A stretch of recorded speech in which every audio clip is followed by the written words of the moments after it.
Muhammed bin İdris bin Abbas Eşşafi, Hicri 150 yılında Gazze'de dünyaya gelir. 2 yaşındayken babasının vefat etmesi üzerine annesi onu asıl memleketleri olan Mekke'ye getirir. 7 yaşına geldiğinde Kur'an'ı hıfzetmiştir. Henüz çocuk yaşlarda Muvatta isimli hadis külliyatını da okuyup ezberler. Kur'an-ı Kerim ve Resulullah'ın sünneti üzerine ilme adanan bir hayata ilk adımlarını böylece atar. Mekke'de yaşamasına rağmen Arapçanın inceliklerine daha iyi vakıf olabilmek için bir süre çölde göçebe hayatı süren Huzeyl kabilesiyle birlikte kalır.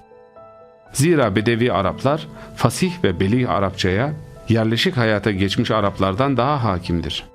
Çölde kaldığı süre zarfında fasih Arapçayı mükemmel bir şekilde öğrenir. Ok atıcılığında ustalaşır. Şiir konusunda oldukça kabiliyetli olmasına rağmen ilim tahsiline odaklanır. Mekke'ye döndükten sonra öğrenimine devam eder. Yoksulluk içerisinde olmakla birlikte kanaat hazinesine sahiptir. Hadis ve fıkıh alanlarındaki derslerine devam ederken Medine'de bulunan büyük alim İmam Malik'e talebe olmak üzere yola çıkar. İlmi hayatının büyük dönüm noktalarından biri İmam Malik'in ders halkasına katılmakla gerçekleşmiştir. İmam Malik kendi yazmış olduğu Muvatta isimli hadis külliyatına olan hakimiyeti, zekası ve kişiliği ile Şafii'nin mümtaz bir şahsiyet olduğunu fark eder. Ona Allah'tan kork ve günahlardan sakın. Allah'ın inayeti ile sen büyük mertebe sahibi bir zat olacaksın. Günah işlemekle Allah'ın kalbine koyduğu bu nuru söndürme diyerek nasihatte bulunur. Nitekim Şafii ömrü boyunca talebesi olduğu İmam Malik'in bu nasihati üzere yaşar. Hocasına büyük bir hürmet ve muhabbet beslemiş, vefatına dek kendisini İmam Malik'in talebesi olarak görmüştür.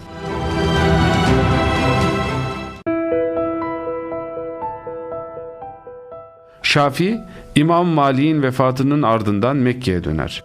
Mekke'de misafir olarak bulunan Yemen valisi Şafii'ye Yemen'de kadılık vazifesi yapmasını teklif eder. Böylece Şafii yaklaşık 5 yıl sürecek kadılık hayatına başlamış olur. Yemen'e giderken yol masraflarını karşılayacak durumu olmadığı için evini rehin bırakmak zorunda kalmıştır. Bu durum ilme olan şevki yanında ne kadar yoksul bir hayat sürdüğünü göstermesi açısından önemlidir. Yemen'de kadı olarak göreve başlayan Şafii, hak ve adaletten hiç taviz vermez. Yemen'e atanan yeni valinin adil olmayan tutumları karşısında daima hakkın savunucusudur. Valiye karşı en ufak bir korku emaresi göstermeden hüküm vermesi ve muhalefet etmesi sonucu kendisine iftira atılarak Halife Harun Reşid'e şikayet edilir. Yemen'den alınarak Bağdat'a halifenin huzuruna getirilen Şafii, Ebu Hanife'nin talebelerinden bir alim olan Muhammed bin Hasan'ın şehadetiyle mahkum edilmekten kurtulur. Bağdat'ta bulunduğu süre içerisinde Muhammed bin Hasan'dan Hanefi fıkhını derinlemesine öğrenir. Böylece Medine ve Mekke'de öğrendiği Hicaz ekolüne karşı Irak ekolünü de tanıyarak aralarında sentez yapabilecek birikime sahip olur. Mekke'ye dönmesinin ardından bütün birikimini değerlendirip fıkıh usulü ilminin temelleri üzerine odaklanarak çalışmalarına devam eder. Hac mevsiminde Mekke'ye gelen alimlerle görüşür.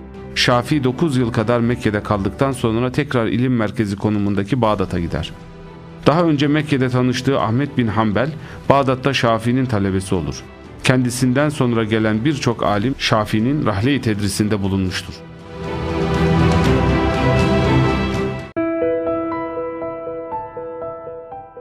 Yaşanan siyasi çatışmaların Bağdat'ı etkisi altına alması üzerine Şafii Mısır'a gitmeye karar verir.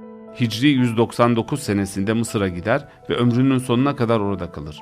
Bu dönem içerisinde Mısır halkının İmam Malik'e hürmette aşırıya giderek onu Hazreti Peygamber'in önüne koyacak bir seviyeye geldiğini müşahede eder. Bunun üzerine hocası olarak kabul ettiği ve ömrü boyunca hürmette kusur etmediği İmam Malik'e ait görüşlerin bazılarını tenkit etmeye başlar. Maksadı hocasına saygısızlık etmek değil, halk nazarında onun da hata edebilen bir insan olduğunu kanıtlayarak batıl bir yola sapmalarına engel olmaktır. İmam Şafii, Hicri 204 yılında ömrünün sonuna gelmiş, 54 yaşında ebedi aleme göç etmiştir. Hayatını İslam'a hizmet etmek üzere ilme adayan bu mübarek zat, hiçbir maddi zenginliğe tamah etmemiş, ömrünü kanaat hazinesine dayanarak geçirmiştir. Yaşamıyla Müslümanlara numune-i imtisal olan İmam Şafii'ye ait şu sözler, gençler için önemli uyarı mahiyetindedir. Bir müddet ilim öğrenmenin çilesini çekmeyen, acısını tatmayan kişi, hayatı boyunca cehlin perişanlığı içinde bocalar durur. Gençliğinde tahsil fırsatını kaçıran ölmüş demektir. ona 4 tekbir getir. Allah'a yemin olsun ki bir gencin hayatiyeti ilim ve takva iledir. Bu ikisi olmazsa varlığının bir kıymeti yoktur. İmam Şafii, amel ve ilimde ihlaslı olmaya azami derecede hassasiyet göstermiştir. Ne kadar isterdim ki insanlar bu ilmi öğrensinler. Bana ondan hiçbir şey nispet etmesinler, beni övmesinler. Böylece ben de ecir ve sevabına ereyim. Sözleri bu hassasiyetin bir göstergesidir. 54 senelik bir ömre birbirinden kıymetli eserler sığdıran İmam Şafii, aydınlığı günümüze ulaşan bir yıldız olarak alem İslam'ın göğünde parlamaya devam etmektedir.